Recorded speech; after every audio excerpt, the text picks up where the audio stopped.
নমস্কার, আমি দিয়া। তোমাদের সকলের স্নেহাশিস নিয়ে শুরু করছি আজকের আরেকটি ভিডিও। কি বাড়িতে বসে আছো, মনটা একদম ভালো নেই, ভীষণ বোর লাগছে? তাহলে আজকের ভিডিওটা শুধুমাত্র তোমার জন্য। একটা বিকেলে আমারও একদম ভালো লাগছিল না, মনটা ভারাক্রান্ত ছিল। বেরিয়ে পড়লাম, তাই সঙ্গে তোমাকেও নিচ্ছি।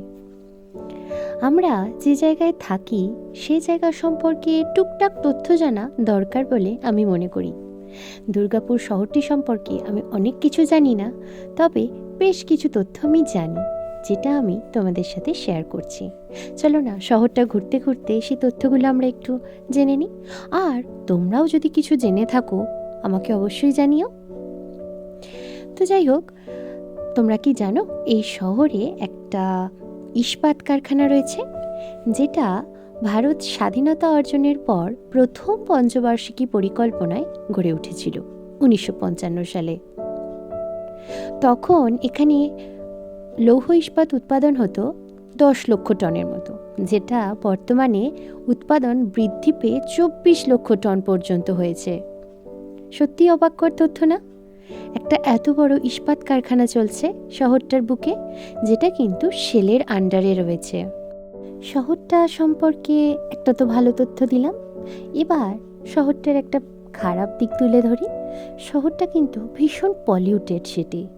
তুমি জানো, বাড়ির বারান্দায় যেখানে দাঁড়াবে, ছাদে যদি দাঁড়াও, এত বালি, এত কালি, সে তো চিন্তার বাইরে।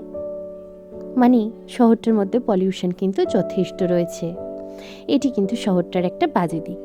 সাথে সাথে আরেকটি ভালো দিক তুলে ধরি তোমার সাথে, সেটা হলো শহরটি কিন্তু গাছগাছালিতে ভর্তি। এই গাছগাছালিগুলো আছে বলে একটু ঠিক করে নিঃশ্বাস নেওয়া যায়, না হলে নিঃশ্বাস নেওয়া যে তাই এত কালির মধ্যে ফ্লাই অ্যাশ উড়ে বেড়াচ্ছে জানো সব সময়। আর এই যে দেখছো আইল্যান্ডগুলো কি সুন্দর করে সাজিয়ে রেখেছে। শহরের ভিতরকার রাস্তাগুলো এত সুন্দর না হলেও আইল্যান্ডগুলো কিন্তু সত্যিই চমকপ্রদ করেছে। যাই হোক, এই শহর থেকে সামান্য দূরে রয়েছে অন্ডাল বলে একটি শহর। এই অন্ডালটা ভারতের প্রথম বিমান নগরী, সেটা কি তোমরা জানতে? এবার আসি এর ভৌগোলিক অবস্থানের দিকে। দুর্গাপুর শহরটি কিন্তু রাঢ় অঞ্চলে অবস্থিত। শহরটির বুক চিরে বেরিয়ে যাচ্ছে দামোদর এবং অজয় নদ।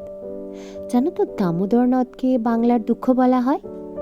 বর্ষাকালে এর জল ছাপিয়ে বন্যা প্লাবিত হয়ে যায়, তাই। আর তাই তো গড়ে উঠেছে দুর্গাপুর ব্যারেজ। দুর্গাপুর ব্যারেজের ভিডিওটা তোমাদের সাথে অলরেডি আমি শেয়ার করেছিলাম। পড়াশোনার দিক থেকেও শহরটি কিন্তু কমতি যায় না। শহরটির অলিতে গলিতে গড়ে উঠেছে অজস্র ইংলিশ মিডিয়াম স্কুল, রয়েছে অনেক সরকারি স্কুল। তার সাথে এই শহরটির বুকে রয়েছে Durgapur NIT, national institute of technology. এছাড়াও ঠিক তার অপোজিটে রয়েছে CSIR এর CMERI, অর্থাৎ central mechanical engineering research institute. এই দুখানা বড় বড় কেন্দ্রীয় সংস্থা চলছে, রিসার্চ সংস্থা। বড় বড় নামি দামি সায়েন্টিস্টরা এখানে দিন রাত কাজ করে চলেছে। সত্যিই না, খুব সুন্দর না? শহরটি সম্পর্কে আমার জানা কিছু তথ্য দিলাম। আর একটা খুব সুন্দর তথ্য হচ্ছে, এই শহরটির পুরো প্ল্যানিং ডক্টর বিধানচন্দ্র রায়ের ছিল। ডক্টর বিধানচন্দ্র রায়ের করা আরও একটি শহর হলো কল্যাণী। ঠিক যেরকম স্ট্রাকচার, দুর্গাপুরের স্ট্রাকচারও ঠিক সেরকম। যেখান দিয়ে তুমি যাবে তুমি কিন্তু কখনো হারাবে না, তুমি ঠিক নিজের গন্তব্যে পৌঁছাবে। এর এমনই সুন্দর স্ট্রাকচার, এখানে কেউ কখনো হারায় না। এটা আমার কাছে খুব মজার লাগে। জানো তো, 2011 সালের জনগণনা অনুযায়ী দুর্গাপুর শহরকে প্রথম শ্রেণীভুক্ত নগরাঞ্চল হিসেবে মর্যাদা দেওয়া হয়েছিল। দুর্গাপুরের মধ্যে যেমন বাংলা ভাষাভাষীর লোক প্রচুর দেখা যায়, তেমনি হিন্দি ভাষাভাষীর লোকও কিন্তু কম নয়। কেমন লাগলো এই তথ্যগুলো জানিও কিন্তু।